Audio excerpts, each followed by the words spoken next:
Yo, what's up? Welcome to another episode of Mostly Sports Talk. I'm your host, Clarence. Thank you for tuning in. In today's episode, I want to talk about that Kyrie Irving and the Brooklyn Nets situation. But before I get started, make sure you like, share, comment, subscribe, all of that good stuff. Make sure you hit the notification bell so you're aware of all my latest content. And don't forget to share your thoughts in the comments below. Now, on to today's topic. To recap, Kyrie Irving is one of the last holdouts that's still not vaccinated. This is a big deal due to the local mandate in New York that states that you have to be vaccinated to be indoors and events.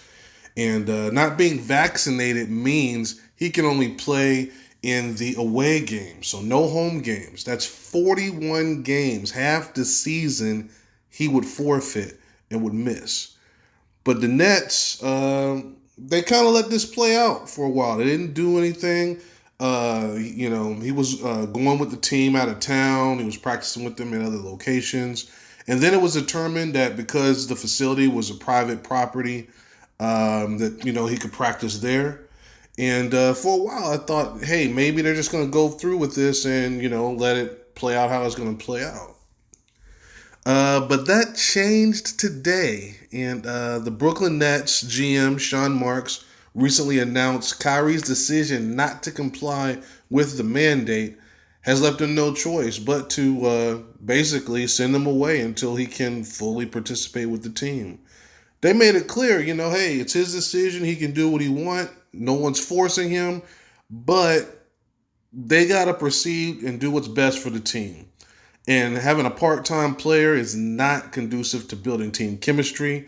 But again, there's no hard feelings at all.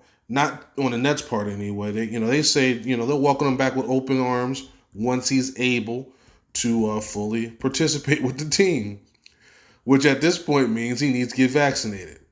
Now, Kyrie's been pretty adamant he does not trust the vaccine. He doesn't want to get it.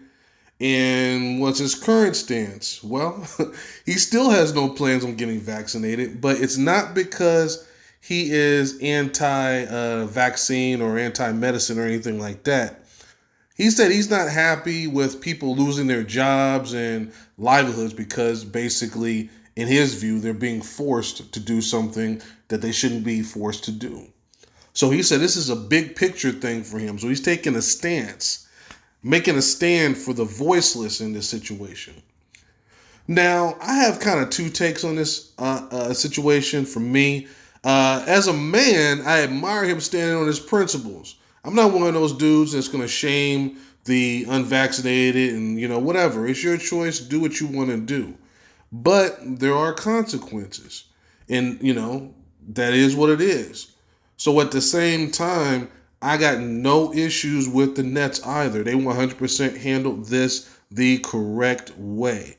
They gave him his space. They didn't crowd him and try to force his hand and say you have to do this, have to do that. They allowed him to sit around and think about it and make his own decision. And since he's made his decision, now the Nets had to move forward and make the only choice that they could make. They can't have him randomly practicing with the team. They need to prepare all the way for life without him until, he decides he wants to be there full time on the court. So where do we go from here? Since the Nets have pulled the plug, it's all on Kyrie now. And I wonder if he's really prepared to sit out the entire season on principle. That will be very interesting to see. With that being said, I'm going to close it out right here. If this is your first time, don't make it your last. Do you really think Kyrie is going to sit out the whole season? And if you were one of his teammates, how would you feel about this? Would you try to talk to him, or would you just let that man give that man his space and let him make his own decision?